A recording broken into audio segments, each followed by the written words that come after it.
पवित्र बाइबल का वचन पढ़े और सुने जाने पर प्रभु यीशु मसीह आपको और आपके परिवार को आशीष दे। पवित्र बाइबल मत्ती की पुस्तक का 19 अध्याय वचन 1 से 30 यह कहता है।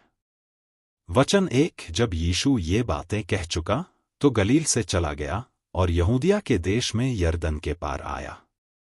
वचन 2। और बड़ी भीड़ उसके पीछे हो ली और उसने उन्हें वहां चंगा किया। वचन 3।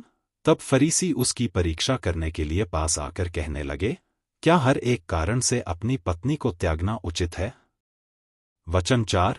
उसने उत्तर दिया, क्या तुमने नहीं पढ़ा कि जिसने उन्हें बनाया उसने आरंभ से नर और नारी बनाकर कहा। वचन 5। कि इस कारण मनुष्य अपने माता पिता से अलग होकर अपनी पत्नी के साथ रहेगा और वे दोनों एक तन होंगे। वचन 6। सो वह अब दो नहीं परंतु एक तन है, इसलिए जिसे परमेश्वर ने जोड़ा है उसे मनुष्य अलग न करे। वचन 7। उन्होंने उससे कहा, फिर मूसा ने क्यों यह ठहराया कि त्यागपत्र देकर उसे छोड़ दे?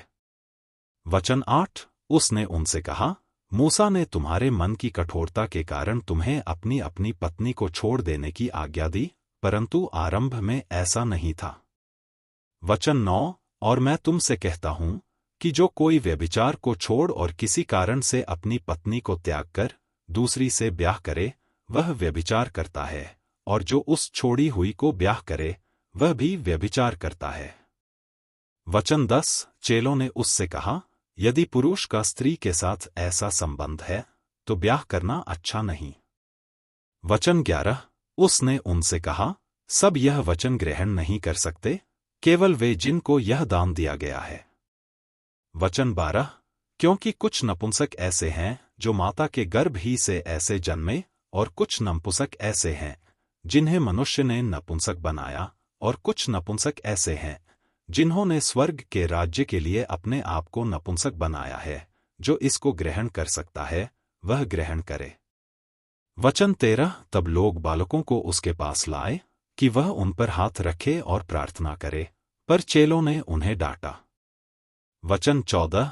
यीशु ने कहा, बालकों को मेरे पास आने दो और उन्हें मना न करो, क्योंकि स्वर्ग का राज्य ऐसों ही का है। वचन 15। और वह उन पर हाथ रखकर वहां से चला गया। वचन 16। और देखो, एक मनुष्य ने पास आकर उससे कहा, हे गुरु, मैं कौन सा भला काम करूं कि अनंत जीवन पाऊं? वचन 17। उसने उससे कहा, तू मुझसे भलाई के विषय में क्यों पूछता है? भला तो एक ही है, पर यदि तू जीवन में प्रवेश करना चाहता है तो आज्ञाओं को माना कर। वचन 18। उसने उससे कहा, कौन सी आज्ञाएं? यीशु ने कहा, यह कि हत्या न करना, व्यभिचार न करना, चोरी न करना, झूठी गवाही न देना। वचन 19। अपने पिता और अपनी माता का आदर करना और अपने पड़ोसी से अपने समान प्रेम रखना। वचन 20। उस जवान ने उससे कहा, इन सब को तो मैंने माना है, अब मुझ में किस बात की घटी है? वचन 21। यीशु ने उससे कहा, यदि तू सिद्ध होना चाहता है तो जा, अपना माल बेचकर कंगालों को दे और तुझे स्वर्ग में धन मिलेगा, और आकर मेरे पीछे हो ले। वचन 22। परंतु वह जवान यह बात सुन उदास होकर चला गया, क्योंकि वह बहुत धनी था। वचन 23। तब यीशु ने अपने चेलों से कहा, मैं तुमसे सच कहता हूं कि धनवान का स्वर्ग के राज्य में प्रवेश करना कठिन है। वचन 24। फिर तुमसे कहता हूं कि परमेश्वर के राज्य में धनवान के प्रवेश करने से ऊंट का सुई के नाके में से निकल जाना सहज है। वचन 25। यह सुनकर चेलों ने बहुत चकित होकर कहा, फिर किसका उद्धार हो सकता है? वचन 26।